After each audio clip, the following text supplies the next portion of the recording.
Originally, I was going to do a much more formal presentation, and what I wanted to talk about was the voyages of Batuta, Fez, the influences of the Silk Route on Morocco, on Fez, on Yves Saint Laurent, and on the work I do. We've decided to make it a little less formal, so that we can leave time for a real dialogue. And I think we'll talk more about my personal journey to Fez and how it affects what I do. What I do is I am the creative director at Jardin Majorelle. Jardin Majorelle is part of the Yves Saint Laurent Pierre Berger Foundation, and we're based in Marrakesh. As a creative director, part of what I do is create products that are available for sale in Majorelle, at Majorelle. We're looking at images here of, this was on Batuta. I don't think we want to go into it too much. When Asma asked me to do something on the Silk Route, I thought first of the influence of the Silk Route on Morocco. I realized very quickly that was a huge subject, and that trade routes go back in Morocco to at least the 1st century. So what I decided to do is to limit the influence to one particular period, which is really the Middle Ages, more like the 13th through the 15th centuries, and in one particular place, which is Fez. Fez, for me, was my introduction to Morocco. And I knew very, very little about it. I was living between London and Paris. I went there for a short trip for a couple of weeks, and I left having bought an early 18th century home, a traditional Moroccan home in the Medina. A little later on, during this presentation, there are 2 short videos. One is from a French TV feature on the property that I restored in Fez. And then toward the end of the presentation, there's another TV feature on the products that I design for Jardin Majorelle. So I can tell you that we still have Batuta. I think that other people are more specialized, but what I can say is that in the imagination of most Moroccan people, when we talk about the Silk Route, he is the first person who comes to mind. He was born in Tangiers in 1304. He left Tangiers at the age of 21 and traveled. He didn't settle back. He traveled, crisscrossed Asia, went into Africa, went up to the Crimea, and didn't settle back into Morocco until he was 50 years old. So, next to you. So okay, yeah. okay, yeah. Yes. I don't think I'm going to go really into details of Batuta's journey, but I will go into detail about Fez, Morocco, which as I mentioned, was my introduction to Morocco, but also my introduction to Islamic arts, an interest in local textiles, into artisanal crafts, into wood, plaster carving, weaving, etc.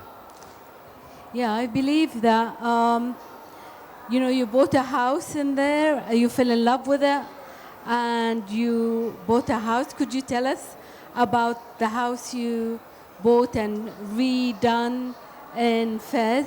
Of course. There'll actually be a short video about the house. Okay. But what I can tell you is that Fez, it was a real eye-opener for me. The period that I wanted to really focus on and what makes Fez a real jewel Fez started in the.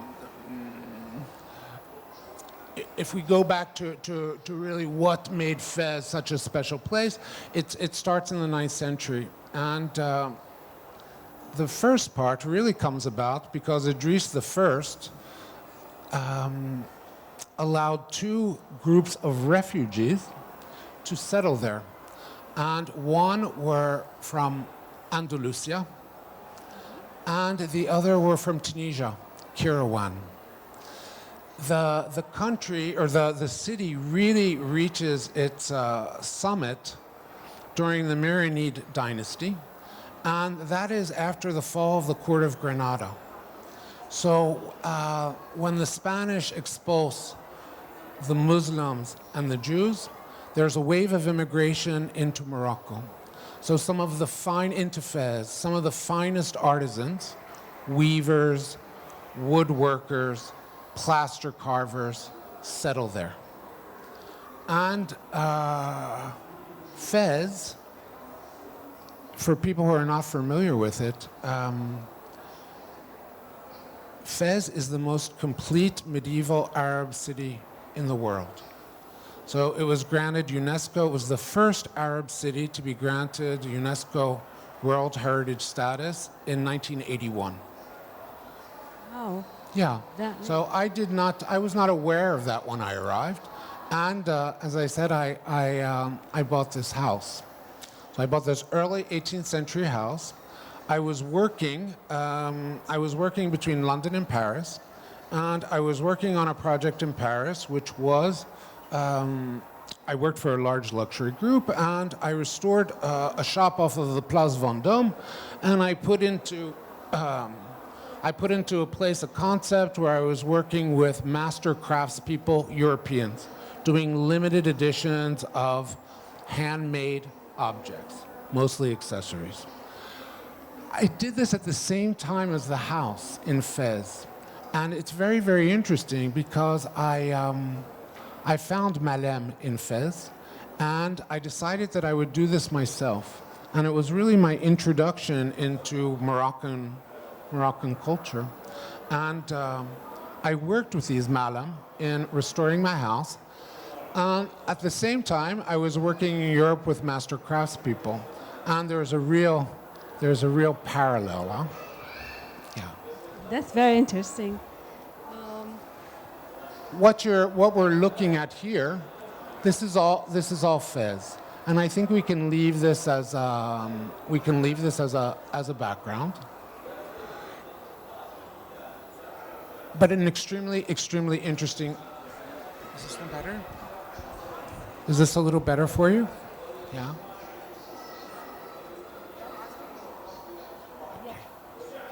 Much better. I think mine is also. Is it okay? The other Is this all right? It's very high. That's why. If we can put it higher. Is the problem the volume? Well, the other people are loud outside. Okay. That's why we have to be a little bit louder. Perhaps we can speak. Yeah. Okay.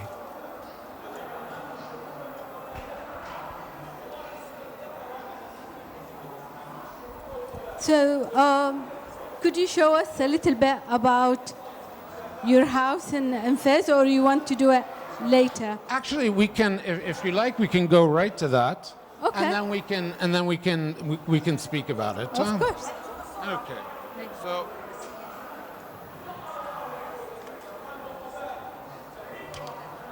I'm sorry. 11:5. Let me just advance this, and it might be a little bit better for us, huh?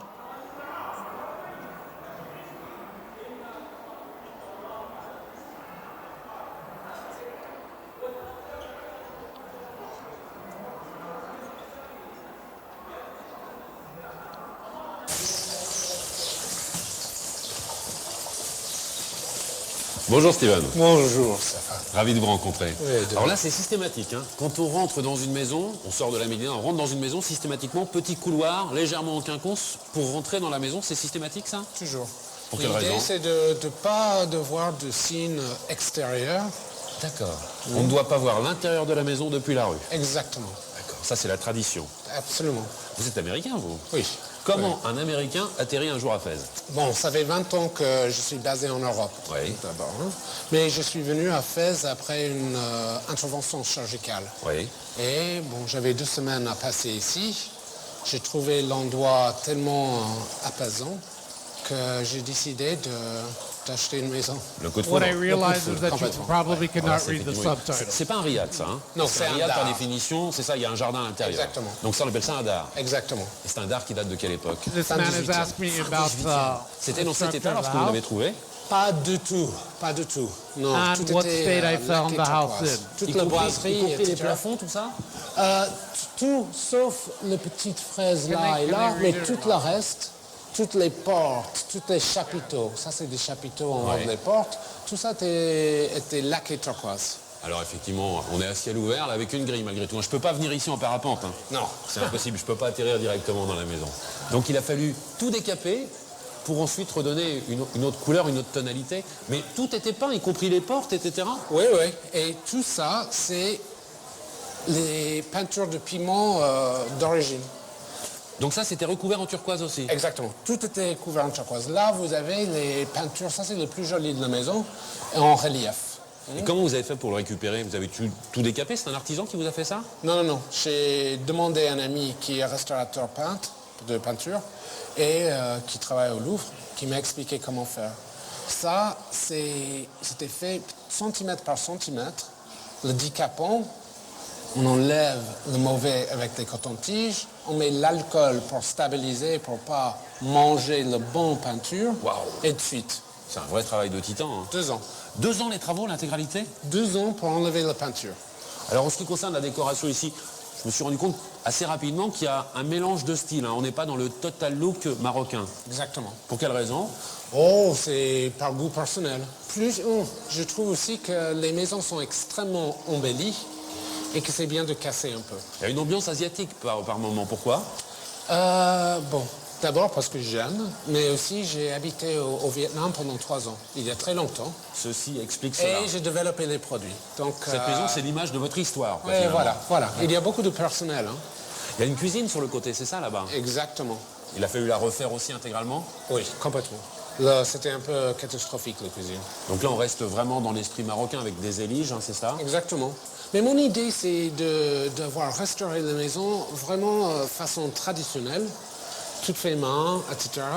Mais aussi d'ajouter les choses pour détourner un peu. les Ah, vous choses. détournez des objets, c'est-à-dire que des Exactement. objets qui avaient une certaine Par fonction. exemple, dans la cuisine, là, il y a les meubles de cuisine qui sont français des années 40, mais après faits dans le même verre que les éliges, avec une tablette aux éliges, etc. Donc c'est franco-marocain. D'accord. Et voilà. Et ça, c'est franco-asiatique plutôt. Parce que je Exactement. vois la table avec une fosse en dessous. C'est effectivement pour faire une table asiatique? C'est japonaise, oui, exactement. D'accord. Et j'étais obligé, toutes les éliges c'est d'origine, sauf le cours, qu'ils ont fait en granito, probablement dans les années 70. D'accord. Et bon, normalement, c'était fait exactement comme ça. C'est y avait une fosse, le déjà. marbre de... Non, mais je veux dire le motif. D'accord. C'est le marbre de Cara. Et les petites éliges comme ça, en voyant les couleurs, c'était fort probable que c'était comme ça. Mais j'ai profité pour faire le trou et pour faire le bassin. Oui, parce que qu'on ça, voit là. c'est pas du tout marocain dans l'esprit, le bassin, avec les poissons. Hein. Non. On a rarement ça dans un patio. En En je revanche- trouve que ça va très bien là. Ça, ce qui est typiquement marocain, c'est la fontaine, avec encore une fois tout le travail hein, sur les éliches. C'est de la mosaïque, c'est assez hallucinant quand même. Ouais, hein. absolument. Sublime, hein. Ouais. Et vous avez pu récupérer tous les plâtres sculptés, etc. 2 ans de travaux quand même. Hein. Oui, quand même. C'est pas une petite aventure. Hein. Non, il y avait jusqu'à 75 personnes qui travaillaient en même temps. 75 personnes. Ouais. Et par exemple, pour la peinture, j'ai trouvé les gens, j'ai formé les gens. Quand ils étaient bien, j'ai fait venir d'autres que je les fais former et de suite. Parce que c'est très délicat. On avait peur de perdre toutes ces petites peintures, etc. Eh bien, dites-moi, Steven, ils sont bien raides, les escaliers. Hein. Ça fait Ouais, des c'est un cuisses. peu Amsterdam, hein. Waouh. Mais comme toutes les maisons ici. Il faut faire installer un ascenseur. Non, je plaisante, après, ça va dénaturer le site. Waouh, quelle chambre. Quelle hauteur sous plafond. Quel plafond, surtout, dites-moi, ça date du 18e, ça? Absolument. Absolument. Et c'était pas peint en turquoise. Ah, il a été restauré complètement. Ouais. Sublime, hein. Sublime. Quand on sait que tout ça, ça a été peint à la main et in situ, hein, c'est-à-dire vraiment sur place, Absolument, absolument. c'est un travail assez incroyable. En ce qui concerne le mobilier, là, c'est assez hétéroclite, hein. Ça vient d'où? Quelle est la provenance? Le lit, par exemple? Le lit, c'est moi qui ai dessiné, en bois de cèdre d'ici. Bien sûr. Les tabourets viennent de Vietnam. C'est quelle essence de bois, ça? En vietnamien, c'est le goût. Je ne sais pas comment dire en français. Je ne saurais pas vous dire. C'est un peu comme l'acajou. Sur les consoles, c'est quoi là-bas? C'est un pot de python. Pot de python. Oui, pot de python. Super. Ah, ça vient du Maroc, le tapis. Absolument, c'est de bas d'Atlas. Ah, il y a quand même des choses qui viennent Ouais, du Maroc voilà. ici. Mais ça fait partie de votre histoire maintenant, hein? D'accord. Ouais, l'armoire aussi, ça vient du Maroc. Absolument, de Fès. De Fès. Les deux chaises, changement Louis- de style, là, hein. Oui, Louis XV, recouvert en poney. D'accord. Est-ce qu'il y a au-dessus de l'armoire, c'est quoi? Bon, les deux, il y a un de Cambodge et l'autre de Birmanie. Ceux de Cambodge, c'est un parti de balançoire et l'autre, c'est fait pour ramasser du bois. D'accord. Est-ce qu'il y a au-dessus la tapisserie? Ça vient d'où? Sud de Chine. Vous aimez composer à chaque fois des décors comme ça, mais ça fait partie de votre métier aussi, hein. Vous êtes directeur artistique, dans un premier temps dans la mode, maintenant plus dans la réalisation de boutiques de luxe. Vous continuez à exercer en étant à Fès? Oui, ouais, j'ai fait des allers-retours entre Fès et Paris. Ah, vous partagez votre vie entre Fès et Paris. Là, on emprunte la coursive, on va découvrir un autre décor, j'imagine, en face. C'est encore une chambre? Ah, c'est la salle de bain. C'est la salle de bain de cette chambre qu'on vient de voir. Avec les mêmes proportions? Non, un peu plus petite quand même. C'est un peu différent. Il n'y a pas le même plafond. Ah, puis là, il y a encore un décor différent avec les deux fauteuils de barbier. Le miroir vénitien au Maroc, c'est quand même assez rare. Et puis les éliges qu'on retrouve au sol, hein. Alors, les éliges, on va préciser que ce sont ces petits carreaux qui sont taillés un à un, entièrement à la main. C'est purement artisanal, ça, hein. Absolument. Et ça n'a pas changé depuis des siècles. Super. Pourquoi il y a une petite estrade, là? Parce que j'ai pu monter le plafond de l'étage inférieur. Ah, c'est pas pour des raisons d'évacuation d'eau Non, ou c'était d'alimentation? pour créer plus d'espace en bas. D'accord, c'est pas une estrade technique, hein. Non. Et puis la salle de bain à côté, encore avec les éliges du 18e. Et vous regardez la différence entre les éliges? Bah non, elles sont du 18e. Non. Ça, c'est du neuf. Ce qu'il y a dans la salle de bain, c'est du neuf? Exactement. Ce qui est sur la plateforme, la douche, etc., c'est du neuf. C'est exactement les mêmes tonalités, hein. Exactement parce qu'ils n'ont pas changé la façon de faire depuis des siècles. C'est Toujours avec moyenâgeux. un marteau, un seul outil pour fabriquer effectivement les éliges. Et les portes. Bah, je vois que vous êtes installé, hein. Vous avez décidé de vous poser. Voilà. Il y a une collection de valises assez impressionnante. Bon, il nous reste à monter sur la terrasse. On va découvrir cela d'ici quelques instants parce que j'imagine que la vue doit être exceptionnelle là-haut. On va maintenant découvrir le dernier étage de la maison, c'est la terrasse. Et c'est là où on va comprendre pourquoi j'ai tombé amoureuse de cette maison. Ah, c'est là qu'a eu lieu le coup de foudre. Voilà. Waouh, c'est magique, hein. On surplombe toute la médina de Fès. C'est la mosquée la plus ancienne, celle-ci? Exactement. Exactement. Qui s'appelle Mouli Idriss. C'est la plus importante aussi? Exactement. Mouli Idriss était le fondateur de la ville. C'est lui qui a fondé la ville. Exactement. Bah, il serait heureux d'entendre aujourd'hui tous les coups de marteau qu'on entend un petit peu partout. On sent bien que Fès est en train de faire peau neuve, hein. Il y a des travaux partout autour. Partout, oui. Partout autour. Les Vous gens l'avez viennent de refaite dire- aussi? Il vient de découvrir la ville, en fait. Ouais. Ça a tombé dans les oubliettes et maintenant, il y a un intérêt. C'est une bonne chose. Et la terrasse, elle a été refaite intégralement? Complètement, oui. Complètement. Qui a fait ça? Les banquettes, Oui. j'ai fait faire par les artisans locaux. Ça, c'est vous qui dessinez dans un premier temps? Voilà, voilà. Au même titre que le mobilier, les petites tables là? Exactement, par un soudeur local. Tout est fait ici sur mesure, y compris les petites lampes. Et puis alors là, sur cette terrasse, c'est pas une, mais c'est deux terrasses. Pourquoi deux terrasses? Il y a deux parties. Il y a un parti qui est couvert. C'est très agréable pour l'été où il fait très très chaud. Et ici, Parce que là, effectivement, d'une saison sur l'autre, on change un petit peu d'endroit. Ah oui. Il y a une terrasse pour les lézards et puis il y a une terrasse pour ceux qui ont une peau un petit peu plus fragile. oui, voilà. Qu'est-ce que vous avez fait dans la petite maison là-bas? C'est une cuisine et les toilettes. Ah, les toilettes, c'est une bonne idée. Parce que quand on voit effectivement les escaliers qui sont bien raides, si on a des petits besoins à faire, c'est mieux de pouvoir les faire sur la terrasse plutôt qu'être obligé de descendre et remonter systématiquement, hein. On passe beaucoup de temps sur la terrasse. Alors là, vous avez bien végétalisé la terrasse, hein. Il y a plein de plantes vertes, hein. Ça change, hein? Ah oui, parce qu'il n'y en a pas en bas. Exactement. Très peu en tout Oui, cas. très peu. Vous vouliez un jardin, vous l'avez fait là-haut. Exactement. D'accord. Puis là, on surplombe. On est à quelle hauteur à peu près par rapport à la pièce? Vingtaine de mètres. Vingtaine de mètres de haut quand Oui, même. voilà. D'accord. Puis là, on voit bien la grille, hein, dont je parlais tout à l'heure. Alors, cette grille, c'est faite pour quoi? C'est pour éviter que des objets tombent? On dit ça, on dit aussi c'est pour la sécurité, mais vraiment c'est pour avoir un accès, hein. D'accord. Le toit, là, ça a été rajouté. Le toit coulissant là? Oui. Oui, je viens de le faire faire. Et c'était toute une aventure Pourquoi? Parce que c'est en aluminium. Oui. Au début, j'avais dessiné quelque chose en fer et verre de sécurité qui était trop lourd et difficile d'ouvrir et fermer. On ouvre et on ferme ça tous les jours. C'est Donc, motorisé, non? Non, c'est manuel, d'accord. mais c'est très léger, très facile. Et on ouvre et on ferme tout le temps. Ça, c'est pour se protéger plus des intempéries que du froid. Oui, exactement. C'est plus les saisons de pluie. Parce que les maisons, elles s'abîmaient très facilement avec la pluie. Hein. Oui.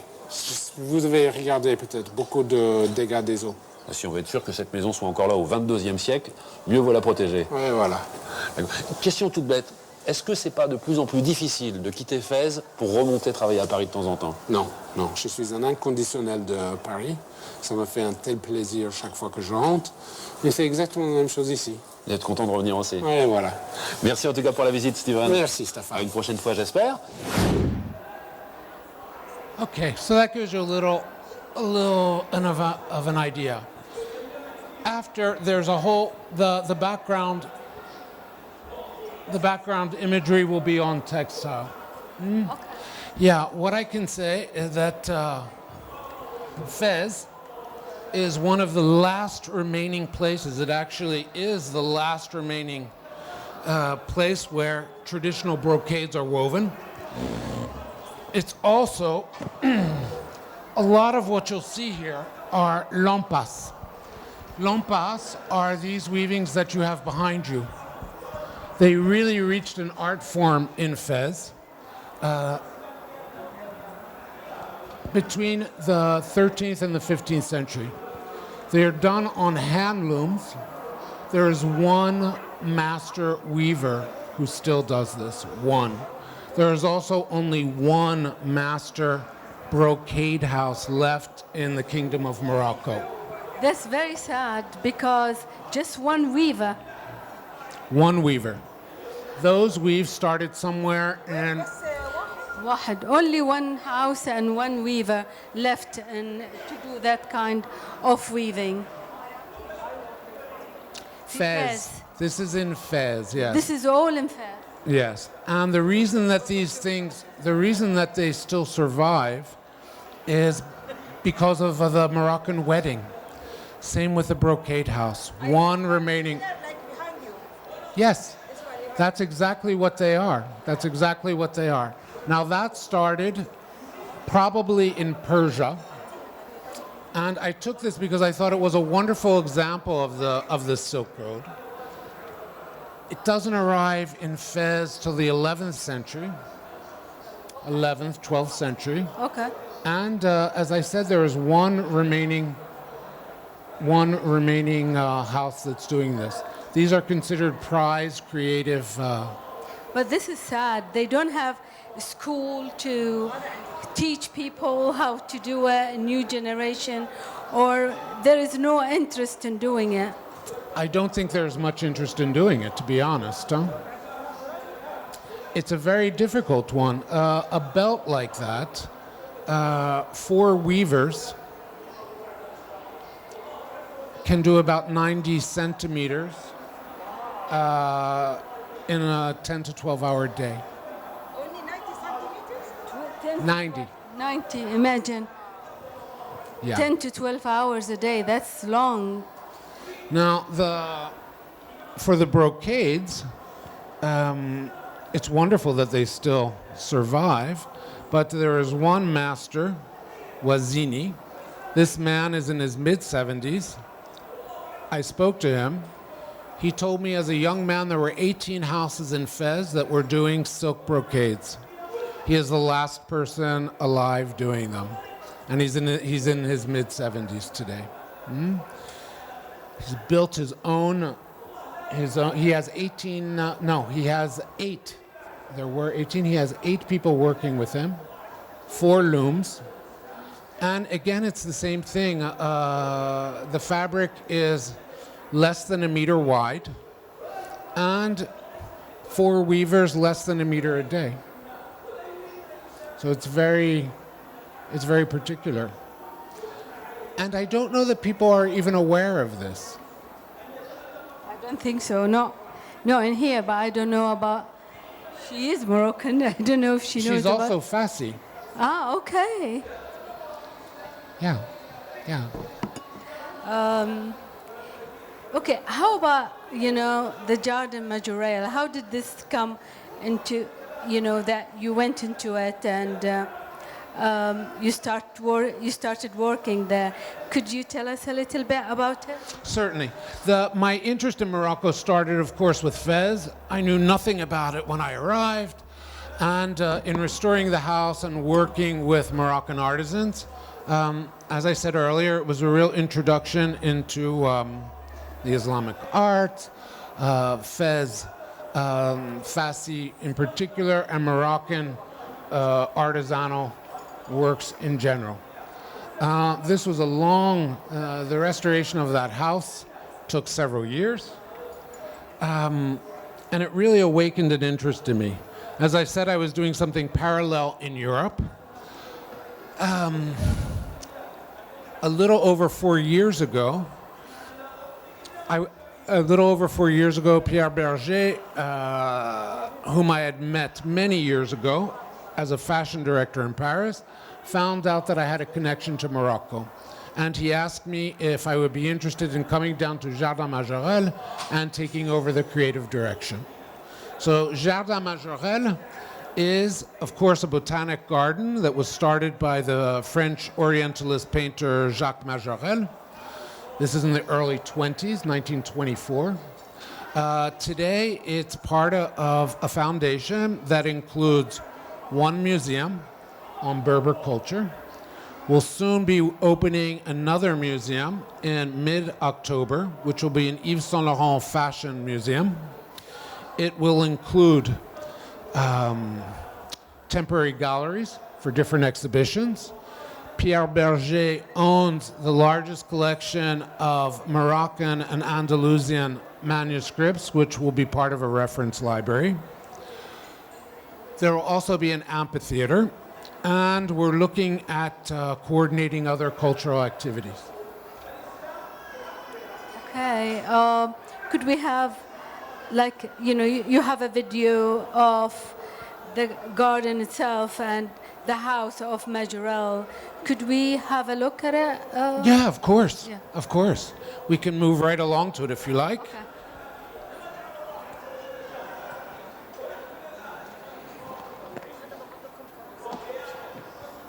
We have a piece on Saint Laurent, which I think would also be of interest to you, huh? Yeah. Maybe you could tell us a little bit about his life and. Yves Saint Laurent grew up in colonial Algeria, in Oran.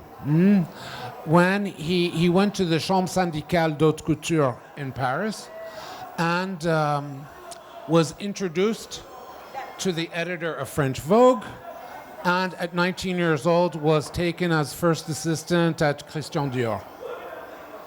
Wow, he was so 19 young. years old, yeah.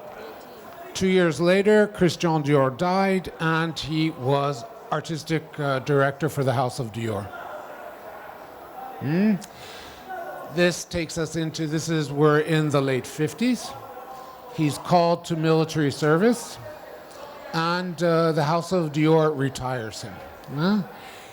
He, along with Pierre Berger, starts the House of Saint Laurent. What is very, very interesting about Saint Laurent is how influenced he was by North African culture and costume.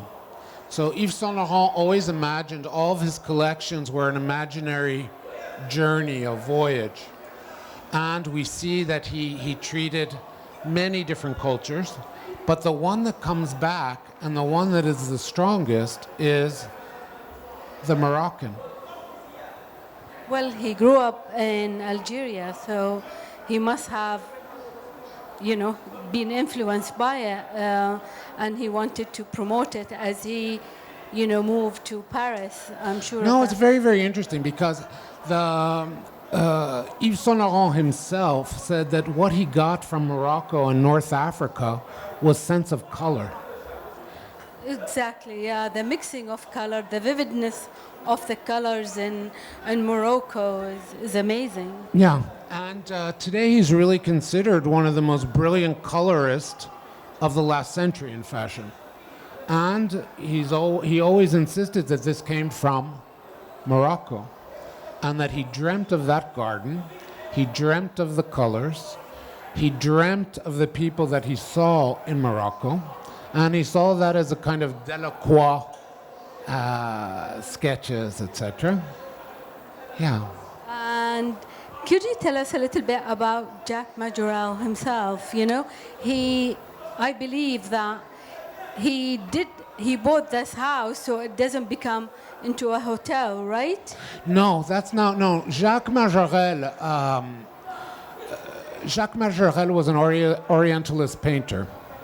And he came to, his father was part of the Art Nouveau movement from Nancy in France. Okay. He came to Marrakesh as a young man in his early 20s. He fell in love with it. And a large part of his life was devoted to that garden. He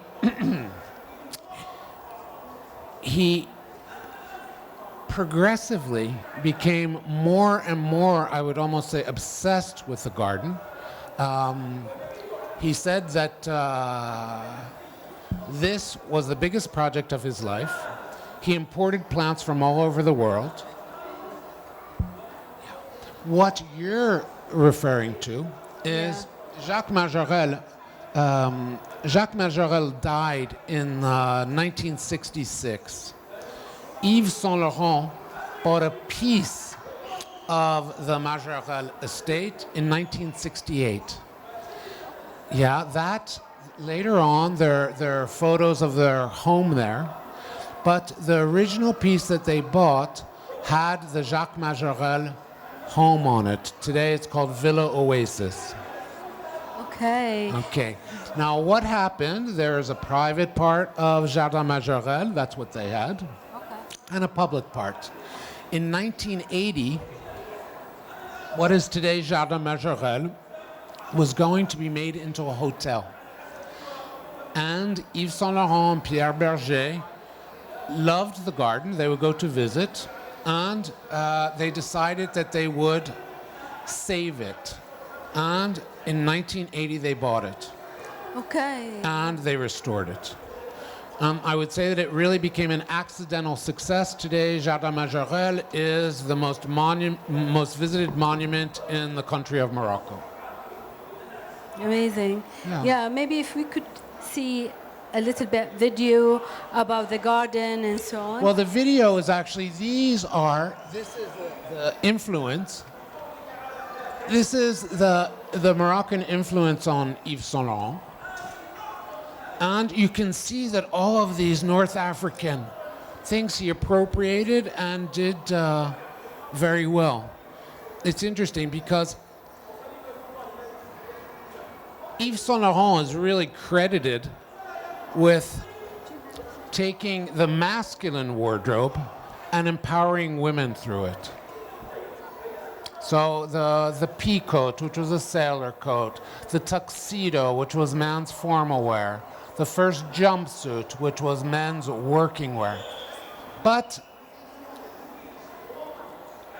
always and throughout, there are references to Morocco and to colors that he found in Morocco. And that's what this part is really about. What I wanted to talk about was I went and I looked at I looked at his references, and then I tried to incorporate into the work that I do Moroccan and references to Morocco, to Moroccan works, Moroccan textiles, Moroccan decorative arts. I looked at how Saint Laurent used them, and I'm a third generation of inspiration.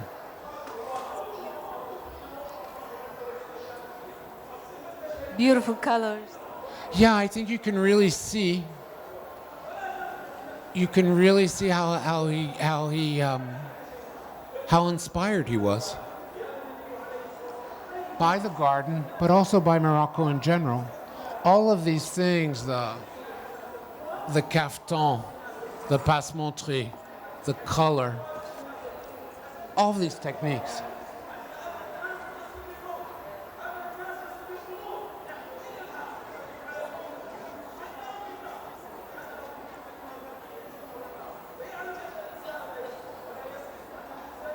Now, if you like, would you like me to advance it to the short video? Yes, please. Okay, because there you'll really see.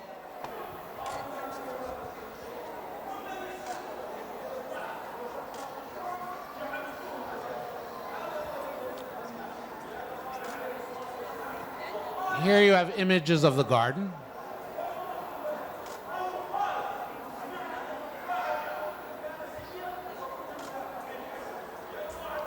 And I'll take you through those.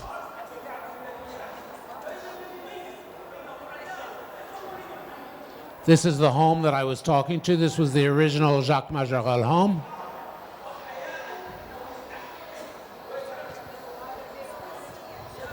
This is private, right? This Yes, is that's not private. open for the public. No, this is all private.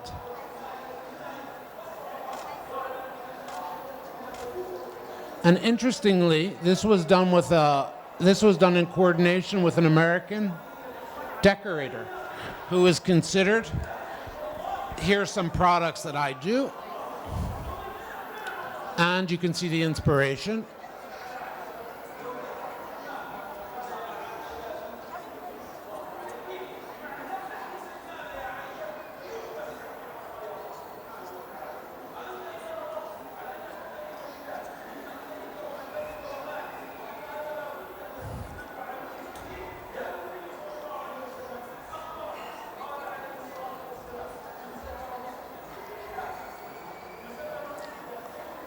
I'll let this run for a few minutes, and then we'll.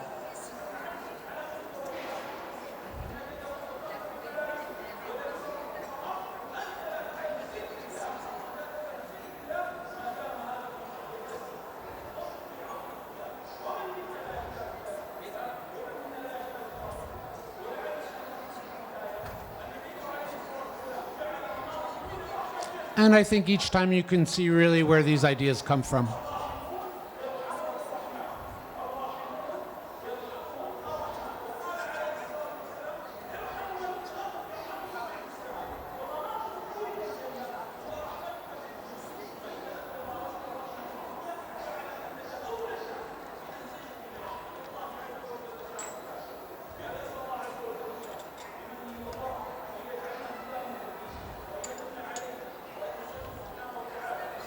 What we're really trying to do there is to make products that are 100% Moroccan,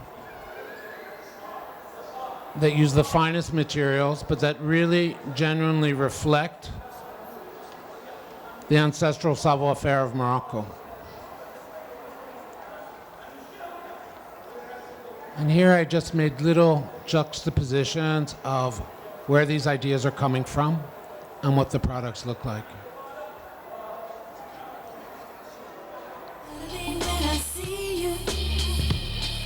We do our own clothing here. We have our own workshop. You can maybe see behind me.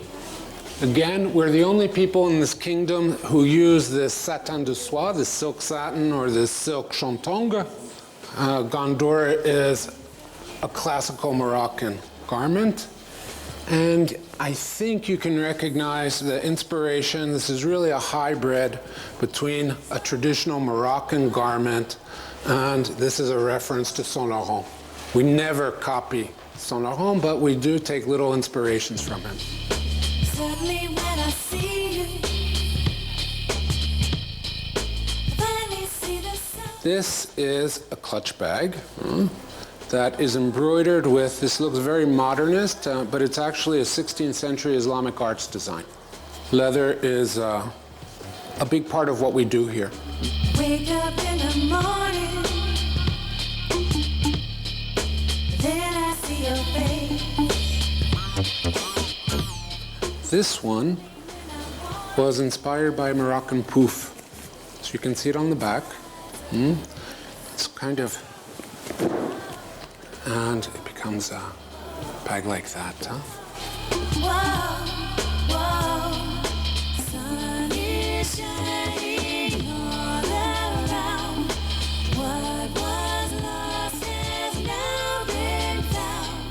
Basically, the products have to connect and reflect the ancestral savoir-faire of the Amazigh or the Arab culture. Then I look also at what Jacques Majorelle did, and I look at, and I most certainly look at Yves Saint Laurent. Whoa, whoa, whoa, whoa. This is an ostrich egg. The inspiration is from 2006 from Mr. Saint Laurent. This was their dog, Moujik. So things might look a bit modern, but the idea, the techniques, really are centuries old. Many of the things are colored à la Saint Laurent, but really the big objective here is to show that it is possible to do very fine Moroccan, 100% Moroccan products.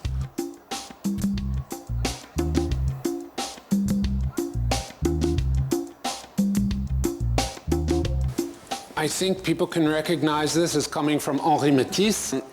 We are using it because in 1980, Yves Saint Laurent took Matisse's flowers and he put them all over his dress. Again, there's always a connection to botanics, to Yves Saint Laurent, and to the Amazigh culture. This technique is also the same cloisonné technique, the only enamel technique that exists in North Africa. In Arabic, we have Jardin Majorelle. And in Amazigh, we also have Jardin Majorelle. Baby, the season's here tonight. You better believe. This one is a kind of wave design. It looks like a zigzag, but again, it's a symbol from the Amazigh culture. Here, for example, you have something that is a traditional Amazigh or Berber technique. This is silver. Never would we find something so simple. Normally, Berber or Amazigh jewelry will have many, many elements on it, sometimes up to 100 elements. What we've done here is we've taken one element and we've isolated it. What we're hoping is that the lady who buys this, when she goes back to Tokyo or Paris or New York, that she's wearing something that really is truly Moroccan, but that is wearable and that is contemporary. Leave it, baby. Ooh, it's hunt time.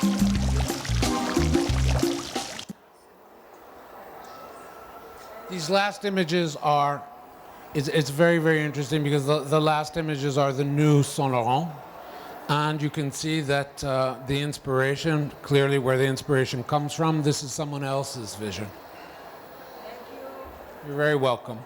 It's beautiful.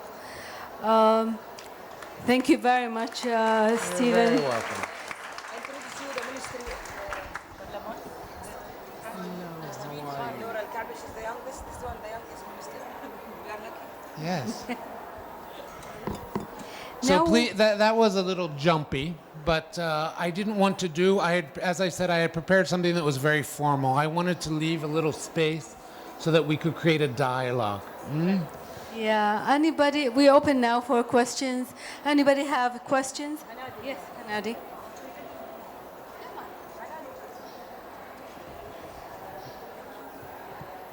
Hi, Stephen. Hello. First of all, I would like to thank you. Sorry, excuse my back. I would like to thank you for introducing us to your home. Before talking about Jardin Majorelle and the work and the shop in it, for an American coming to Morocco, exploring the Islamic art, the zellige, the beauty of the colors in North Africa, where there's so many elements of design.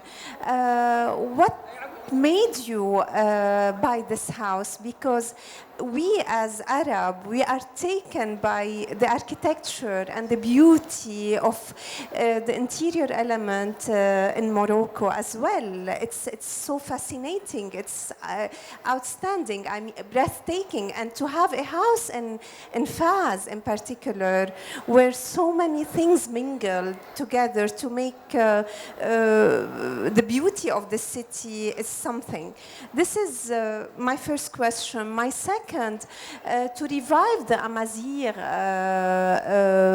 culture and costume and jewelry in a modern way.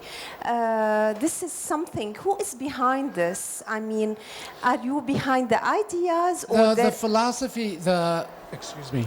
Thank you. You're very welcome. To answer your second question, when I was asked to come to Majorelle, I put in place that philosophy. And I believe that every product should be based in Moroccan culture. And the kind of slogan that we gave it was Moroccan and proud to be. And I think in a very, very small way, what we're trying to do is to show the world that it is possible to do very, very fine products that are Moroccan and that are based in Moroccan culture and everything that entails. To answer your first question, when I went to Fez, it was really, I didn't know Morocco. And I went there for a 2-week period, and it was to Fez, and there were no foreign people living there. And I really didn't understand. Because in the late 60s, it's a very, very, very different history. In the late 60s, people like my boss, Pierre Berger, the Rothschilds, the Agnelis, kind of rich hippie types, went to Marrakesh. So 30 years later, there were no foreigners in Fez. And I think it was that obscurity, but it was intact. It was really intact. And when I started looking closer and I saw that there were still people who could do these things, for example, those Lampes fabrics, I talked to the weavers and I saw that when I learned these stories, I was absolutely fascinated, absolutely, that could still exist. And it still does exist. It still does exist in Fez. And yes, I think I was very lucky to go there first, because really that city is such a jewel. It's such a jewel, and it is still intact. As I said, the most complete medieval Arab city in the world. Thank you. You're very welcome.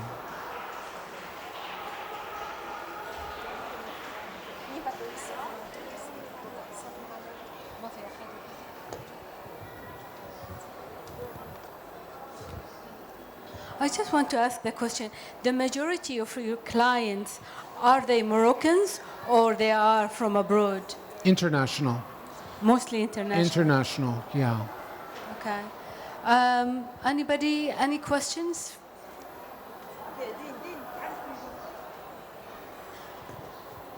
Ah, Here we have. she's Jean passionate. about everything.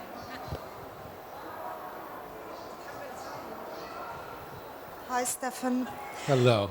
Since we're in a literal gathering, I literally loved this presentation. Thank you very much.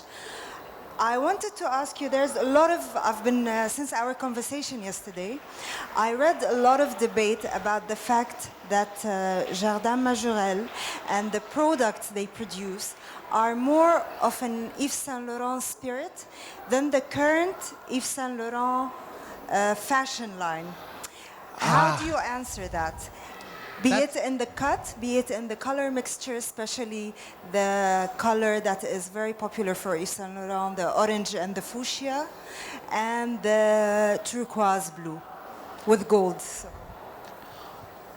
For me, it's very important to respect the history of this house.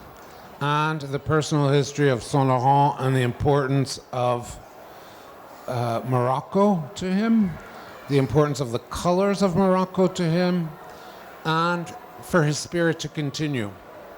I recently met the young designer, Anthony, who just took over Saint Laurent, and it will be interesting to watch because he doesn't believe that it is necessary to really respect the codes of the house. And he's a very talented person, but he says that. He says that, and it's been published. You know, this foundation was created originally to preserve the archives of the Yves Saint Laurent work. So yeah, so there are more than 5,000 pieces of haute couture, thousands of accessories, and that foundation was created to kind of keep his spirit alive. And many museum exhibitions have been done, etc. And then it's expanded to also include other cultural works. The House of Saint Laurent now, I don't think the motives are the same, or the objectives are the same. And it'll be very, very interesting to see with this current designer. Yeah, it will be interesting to see because he is not particularly interested in reflecting the history of the house. But that's sad. It depends. I mean, it's a fashion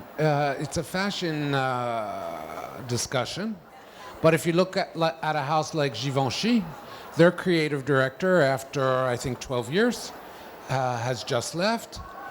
And he did not, the idea of Givenchy, he went off and did his own thing. And the brand exploded. It exploded commercially, etc. And he gave it another look, which has nothing to do with what Mr. Givenchy did originally. So, Okay, my second question will be directed to you. From being a creative director and product design engineer and, why did you move from this world of art to the culinary world? You're talking about, I designed a restaurant. Is that what you're, yeah. I designed a restaurant and I put into place in Fez. Yes, it was actually the first of its kind. And what it was a chef in residence program where I designed the space in Fez. I found another 18th century house, and I did it a little bit differently. It did not have any of the historical bits left, to replicate Moroccan cuisine, but to work locally with farms and local producers and to do whatever they like and to take their inspiration from the Medina of Fez and the area of Fez. And it worked beautifully. I mean, I was very lucky. The first person who came was from a very renowned restaurant in America called Chez Panisse, but we had people from everywhere and from Michelin-starred restaurants, and some of the things were absolutely wonderful, because they were just inspired by. So things like a milk soufflé with date sauce, and you could feel this presentation. It's really interesting how all creative people take from what they see and what they experience and do it in their own sauce, as the French would say. I mean, we see that with Saint Laurent, how he could take traditional Moroccan garments and adapt them and make them very attractive to an international clientele. When I saw what some of these chefs did, I could feel the inspiration from Morocco, yet they were singular, highly creative, and they were personal. You did your research. Yeah. Mr. Stephen, thank you very much for this artistic journey that you took us through. I wish we had more time to sit and listen and look at more slides, but I think our have next another speaker? thank you very much You're for very, this. very welcome. Thank you. Thank you. It's a pleasure to have you here at Al Multaqa. Thank you. It's been a privilege. Huh?